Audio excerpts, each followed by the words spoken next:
Big right. metal table, blue welding machines around you. So right at home. At least so far, I'm with you. You're gonna lose me over there, but I'm with you so far. You don't want to penetrate all crazy, you know? You Okay. just want to run it down and keep it held together. Here we go.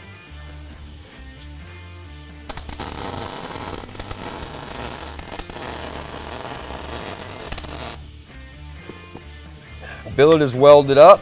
Okay. At least welded. Now it's time to forge weld. Oh, it doesn't fit in the hole.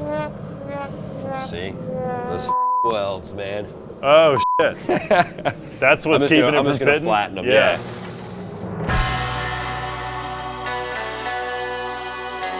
In today's world, true craftsmen are becoming scarcer as society seems to have forgotten the importance of skilled labor.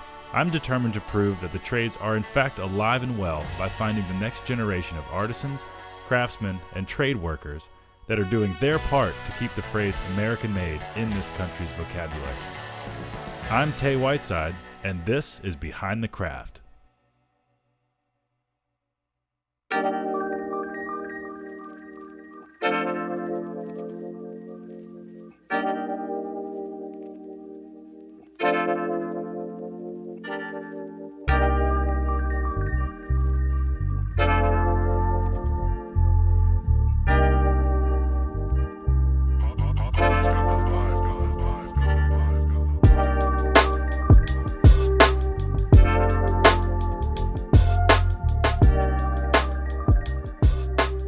I'm Travis LeBlanc from Alpine Customs. I'm a knife maker in Richmond, Virginia, and we are at my workspace.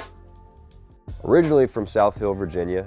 My parents have a 150-acre cattle farm with shops full of tools that I played with and broke as a kid and learned how to either hide from my dad or fix myself. So that kind of started the whole thing of, you know, being a little bit crafty with my hands and playing around with different things until I figured out what they did or didn't do. I learned everything from my dad. My dad, he always taught me how to do everything he knew. It all started when my buddy was getting married. I was his best man and I wanted to get him a really special gift. And I hit up a couple custom knife makers and they were just outlandishly expensive, or so I thought, until I got into it, because I figured I would make him a knife and it would mean more coming from me. So I made one, started buying tools, and then I quickly realized why they were so expensive. The time, effort, and let alone cost that go into each and every knife is just more than people really realize.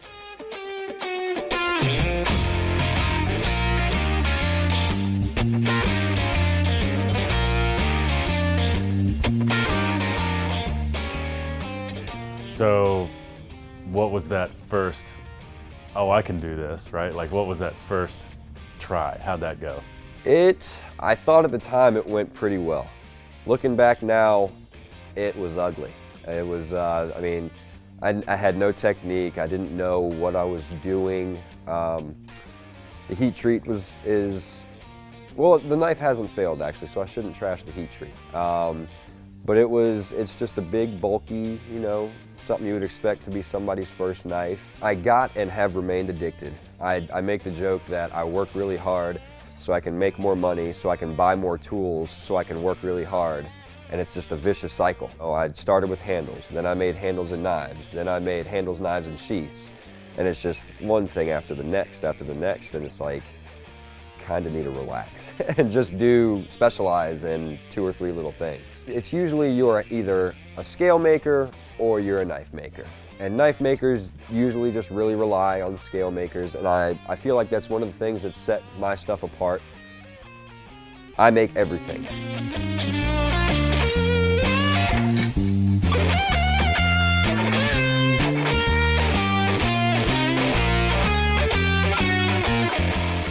When I moved to Richmond, I was selling knives at a local outfitter, Green Top, and I had an expo there, and a guy came through and invited me to a shop, said that they had a nice knife set up, wanted to show me a few things, and I showed up here and never left. I never sold a forged knife.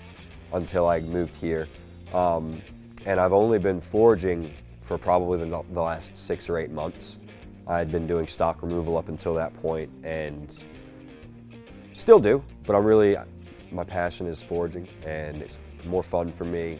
It puts more of me into the knife, literally sometimes. So I try more and more to forge just as much as I possibly can. I grew so quickly because I've been around nothing but excellence. The 3 guys that I work with, I revere as world-class, and I would say most everybody reveres to them as world-class. The work that they put out is just impeccable. And the work that I was putting out, I would always put in their hands and say, hey man, look this over for me. And they were ruthless, which is what I wanted them to be. They were brutally honest and said, you know, this sucks, this sucks, this sucks. Like, either go fix it or live with the fact that you're selling that knife to somebody and it's not the work that you could be doing. Whatever they told me, I took as truth and did it the way that they said to do it. And that showed me the correct way to do things, which a lot of people search. They scour the internet for years. They trial and error for years. And I was blessed with 3 guys saying, this is how we do it. You know, there's other ways to do it, but this is the way that we found to be right after we worked for years to learn it. Every single day you come into the shop, you learn something. You'll mess something up, and that's one thing about blacksmithing, you gotta learn to take that on the chin. If you mess something up that you've been working really hard on, you can't just throw it down and go home. You gotta start it over and learn from your mistakes. What is Damascus?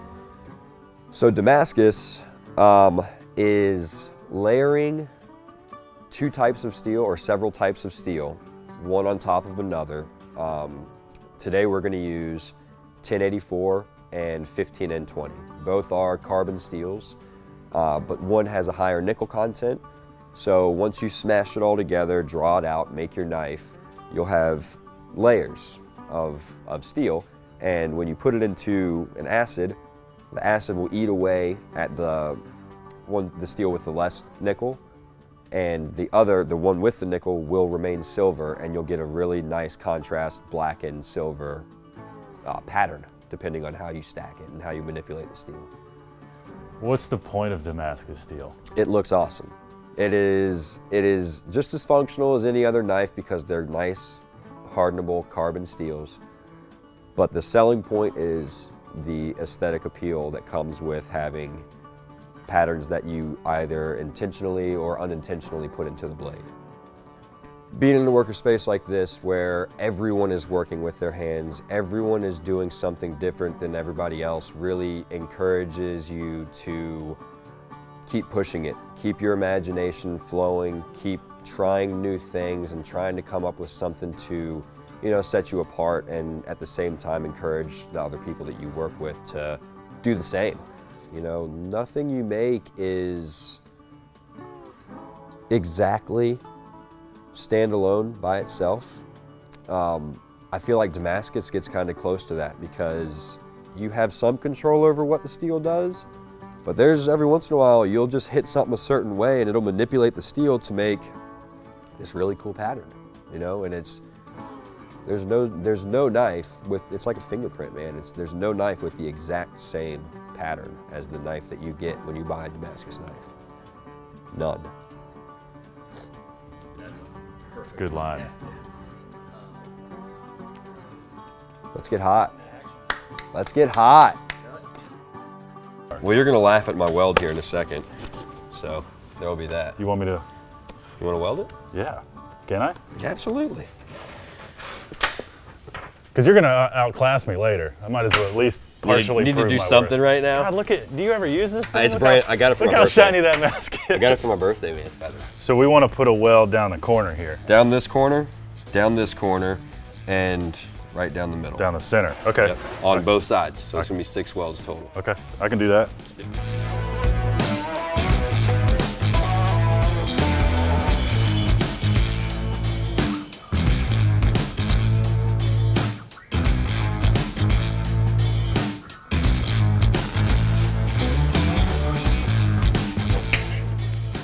made a hammer. There it is. What's next? All right, billet is welded up. Okay. At least welded. Now it's time to forge weld. So we are gonna heat this place up.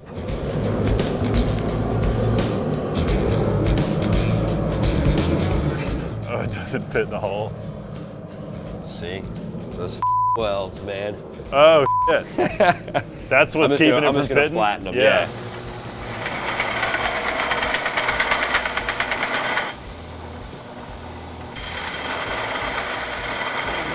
So what's happening here is my welds were too fat. I put too much weld on there because I'm a welder and I'm like, I want to do it right.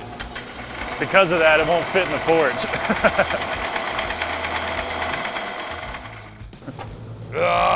Come on, just shove it in there, I'm gonna Travis. 2x72 it. Can we shut this off? Yeah. 1 minute, 37 seconds later. This is the last time it's gonna look like this. Goodbye, nice welds.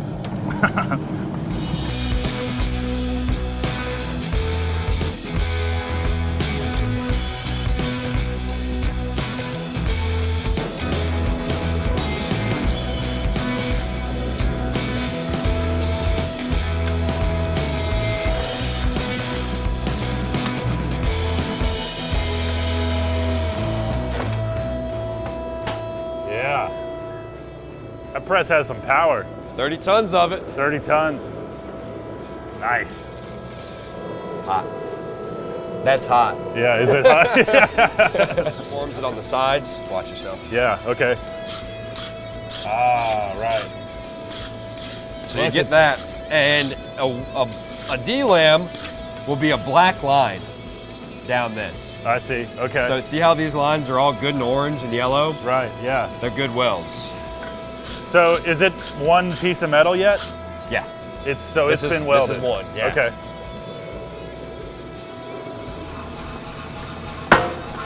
Oh, that is awesome. You can really get a lot of control with this. Oh, a ton.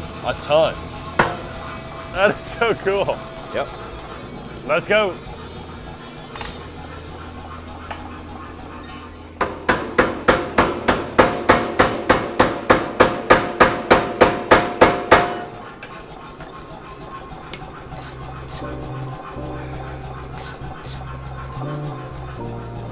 God, you can feel that in the floor.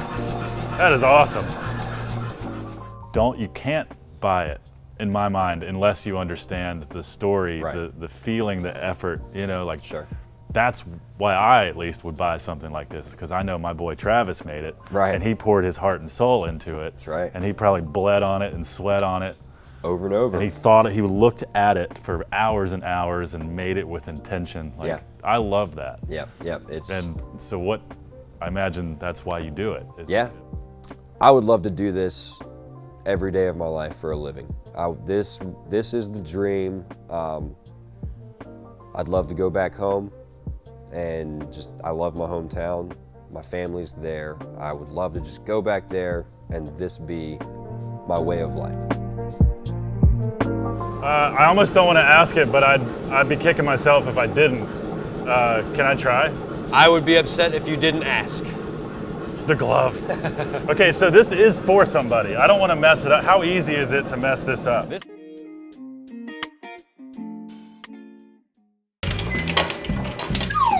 God damn it. I printed one on the back. Damn.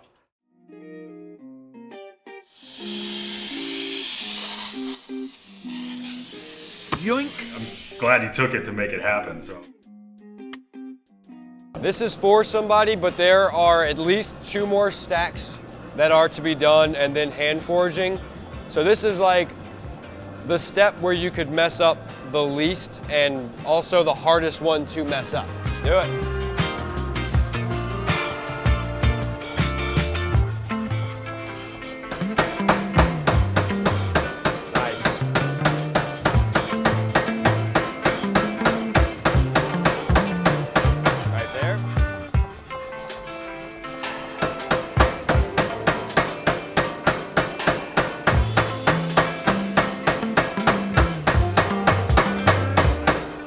Back in? Couldn't do it better myself.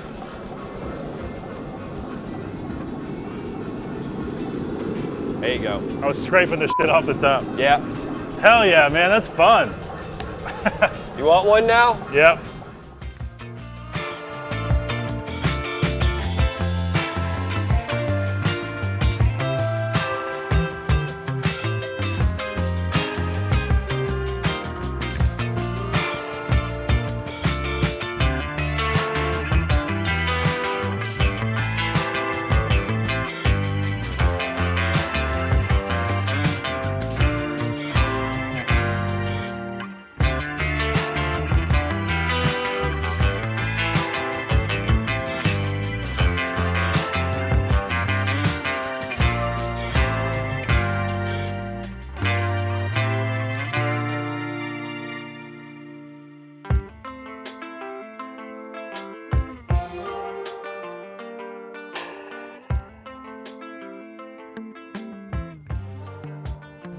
Dude, so I mean, this is 85% of a functional knife. Very right? much. You've got what some would consider an edge. I know Yeah, most don't consider an edge. But from here, I know the Damascus is in here somewhere. Yep. From here, you etch it and get something like that. Sure. And then you put a handle on it, right? Yes, sir.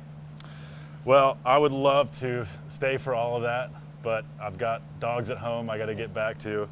But dude, I have genuinely enjoyed time here. Thank you so much for having me. I've known you for years and I've finally made it out here. Yeah, finally. It is so cool to see you and your element doing what you love to do and that you truly do love doing this. Absolutely. So I'll let you get back to it. Yeah, and man. I can't wait to see that knife when it's finished. I'll be sending pics. See you, brother. See you, man.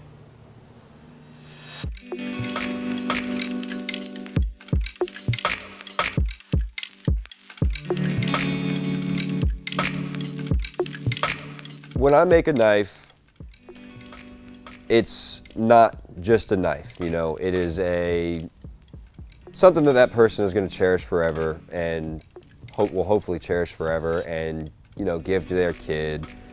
And with Damascus, it takes on a even more meaningful role. So there's something to be said about making something that's not only going to outlive me, it's going to outlive generations. And it's a piece of solid steel that performs a task that will never go away. And it's just, you know, kind of making something tangible and almost permanent is glorious. First and foremost, it takes a passion. You gotta love doing this craft to do it. You know, guys that do this full time work twice a regular full-time schedule for not always twice the money. It's not about the money. You gotta really enjoy, like I was saying earlier about making an heirloom. You gotta love doing it. You were talking to me on the way up here and it was 8 o'clock on a Friday night and I'm still in here working on stuff and I got buddies going downtown and I don't care because I would rather be working